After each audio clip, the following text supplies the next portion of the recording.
yeah, hard mode Faction Wars is here. But wait, some of you might be thinking, oh man, I love the idea of hard mode Faction Wars, but I don't even have my Lydia yet. Well, never fear, MTG is here. I got your back today. Let's get it.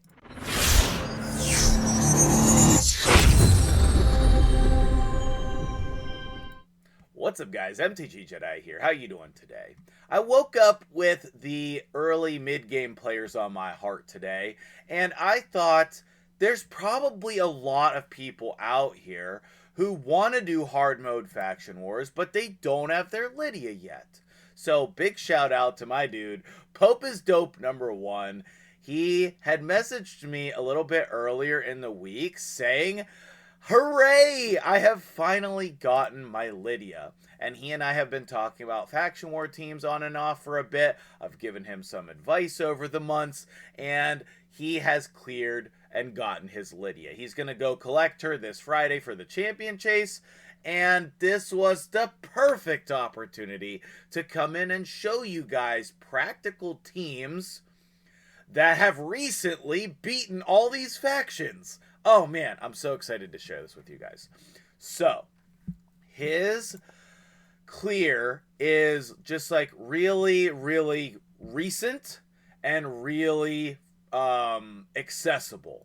So the first thing we're going to do is take a look at his roster, take a look at some of his builds, show you what he's working with on his account. But most of these teams, what you're going to see is a lot of epics and a lot of, he found dupes to empower those epics. Some of his teams are filled with level 50 champions, which I know you guys are trying to do.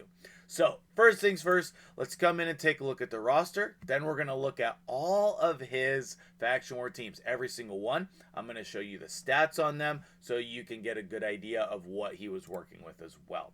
So, here's the roster. Our only mythical on the account is Lady Mikage. He's blessed enough to have a 6... Blessed enough. Okay.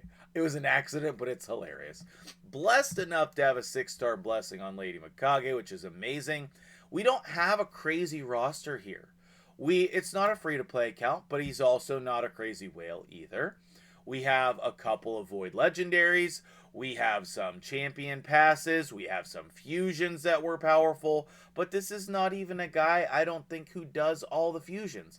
I'm sure Pope will let us know. Anything that I've misspoken about, he'll let us know in the comments below because he's a good dude. He even went and set up his teams specifically for this video. So big shout out to my dude Pope. I need to go clear my throat. Holy crap, it's already halfway through May. Okay, let me put this in here. Let's do a gem giveaway in the comments so I don't forget to give these out this month. I've never forgotten, okay? But I don't want to start that trend here. And then maybe this will help somebody get a little bit extra energy to level up the champions they need for their Faction Wars. So go ahead, put your player IDs in the comments below, and then we'll hop back into the video. Alright, we drank some coffee. We're ready to go. One thing I want to mention is, I think that Pope has done a really good job maximizing his free champions. He's got his Mithrala. He's got his Arbiter. He's got his Rosin. He's got the free champions that he could get that are decent on logins, like Scylla the Drakes. And then the really powerful fusions he has gone for, okay? Now, he has been obviously playing for a while, so just for comparison, he is on the 271 plus, but just on Gerda, okay? So what is that? Maybe about a year, a little bit less than a year, something like that. So I think that this is, again, the perfect account to showcase. I wanted to showcase a couple of the builds. All right, so like Mikage, with the 6-star blessing, he's able to get her over 300 speed. His Arbiter is 367, which is actually amazing for an account of this level. We have a 2-piece broken set here. Oh, that's a sweet... Oh, baby! That's some good gear rolls right there. He's working on Sand Devil so he can get the speed on the boots. And I assume he will probably try to ascend some of these items as well. He's used his glyphs really well on his important stuff.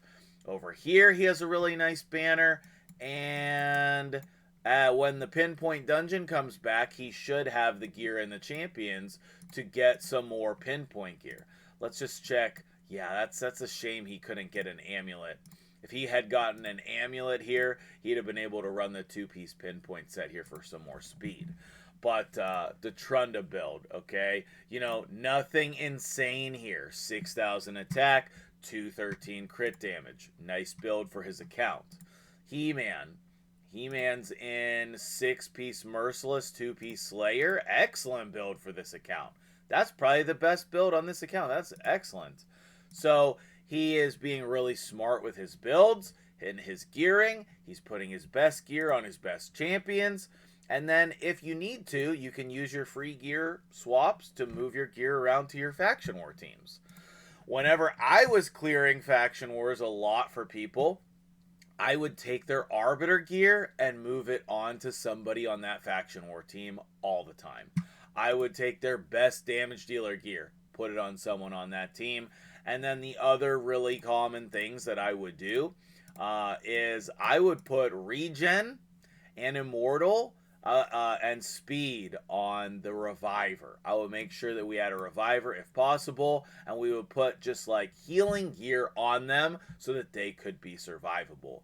I also like to use relentless on Faction War champions. Getting those extra turns is really powerful.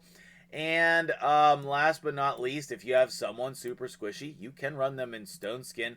It will re-proc. You'll get the Stone Skin on every wave. Now that that's like a common thing, people have Stone Skin gear. Don't forget about that. All right, so let's jump in and take a look at the teams because I know that's really what you're here for. No, not Clan Boss, MTG. Faction Wars. Okay, so over here, let's look at Dwarves. He's cleared Dwarves with a very accessible team outside of the Trunda. And I'll be honest, from running Trunda in this Faction War team, I know that actually Gala Longbraids is a better damage dealer than Trunda for this stage. She just is. She's more survivable. She does better single target damage, which is able to take out those champions on the waves much easier. And that allows for another support champion in here. Somebody like Canelia or Morag is really great in here. I personally love this sweet little dwarf right here because he puts up the provoke and he's really hard to kill. So there's a lot of great champions. These are not like, you're going to use whatever champions you have, right? You're going to use the champions you have. But he went back and he set these up to what he cleared it with so that we could see it. All right, so if we take a look at the builds on this one in the team setup, you're going to see reasonable things that you can build. 221 speed, 486 accuracy. Gala's at level 50. She's kind of squishy, but again, she protects herself. We already saw the Trunda.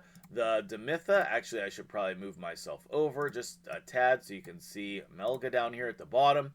And Demitha, Melga. Now these champions might not have their same gear on it. That's not reasonable to ask him to do. But you can see the stats they have on them right now, okay? And so what you want to do is get these stats or better, okay? My recommendation always for Faction Wars is like 170 speed as a minimum. Closer to 200 the better. If you can get 40 or 50,000 HP, that's great. But the speed and the HP are super important for survivability. You want a reviver in every team if possible, okay? And then support champions and damage dealers. You want a good balance, okay? So let's take a look at some of the other teams here. Bannerlords, we have a free champion, we have a reviver, we have another free champion, we have another free champion, and we have Stag Knight. So, like, I don't know how we could get more accessible here in Bannerlords. But actually, the 5-star blessing on any legendary champion is so helpful. It just does chunks of damage if you put Brimstone. It's super good. High Elves should not be a problem, but I have seen some people struggling with them lately. Get your Arbiter first, then worry about High Elves, and it's super easy. Sacred Order, depending on what champions you have, Sacred Order is either very easy or very hard. We did this one off the back of Wixwell holding the entire team together. But if you have a reviver, that's pretty easy to do, and you just put, a reviver in there. I've beaten Sacred Order with like 2 Inquisitor Shamales in the team. So, like, Sacred Order is pretty manageable. Barbarians, same thing. Scylla the Drace can literally solo the boss herself. So, you can put anyone else around her who's going to be survivable. The shield sets and bolster sets are also good things to have in your team. Ogryn, again, crazy accessible team. No reviver here outside of Ugo.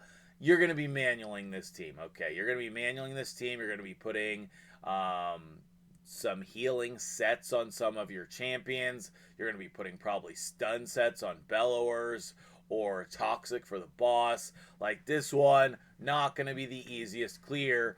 But, you do have a rare reviver in Ogryn that you can put in there as well. Probably in this Bellower, the second Bellower spot.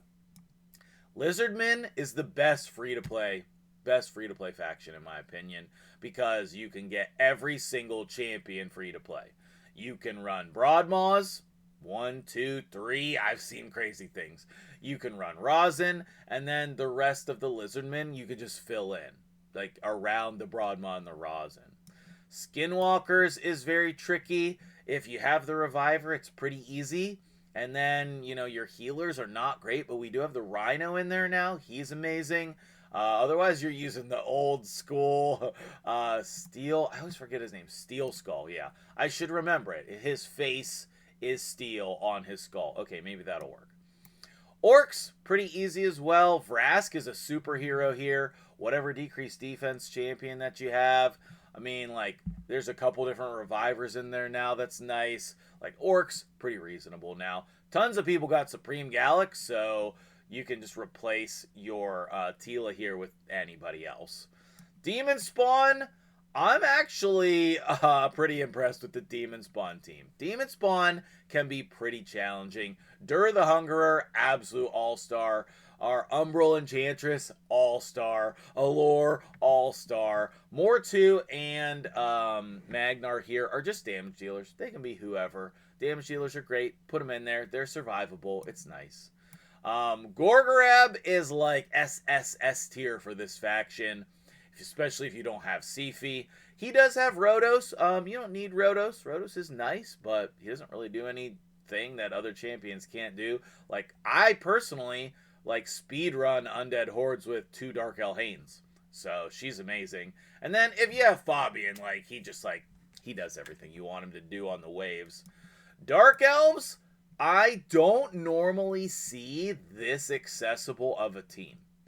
The Kale and the Coldheart, I almost always recommend taking out for a Painkeeper and any other damage dealer. But yeah, I mean, Dark Elves is really free-to-play friendly. Knights Rev is pretty easy when you have 2 revivers. That's not a thing we've had in the past, but it is a thing that is very helpful these days. You want some kind of damage dealer, you want some kind of protection. Personally, my favorite rare in the game, Guardian, is an absolute all-star here. Be careful on wave 2 on level 21, because those Valkyries will murder you if you're putting up a bunch of buffs. So you got to manual it there.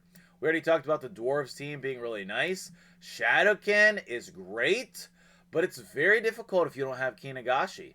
Shadowkin, very hard to clear without her, but it is manageable if you have Taragi, if you have Umitogi is a kind of like a little secret weapon there. I have tons of secret weapons or recommendations. I do faction war coaching for people, so if you're having trouble, you want me to beat a stage for you, I can do that. I can build the team to beat the faction. I can also just give you advice on what teams are good. And I have all of that on my website if you want to book a takeover. And then last but not least, Sylvan Watcher. I think Sylvan Watchers is pretty easy. You have tons of great options, but the rare reviver is super good. As long as you have the rare reviver, you can fill in basically anything else around. But I really do like the 2 epics he has here, Dithia and Ruella. And then the legendaries are obviously good. So what better faction war examples could we have than this? This is so practical. If you appreciate that, I know you're going to hit the like button, but I'll remind you in case you forgot. And if you're new to the channel from this video, go ahead and subscribe. I like to make these kind of videos all the time to try to be helpful to the community, and I really enjoy doing it. So, let me know what you think in the comments below. Thank you so much to my dude, Pope is Dope, because I could not do this without you, okay? I could not have done this without you. Thank you so much.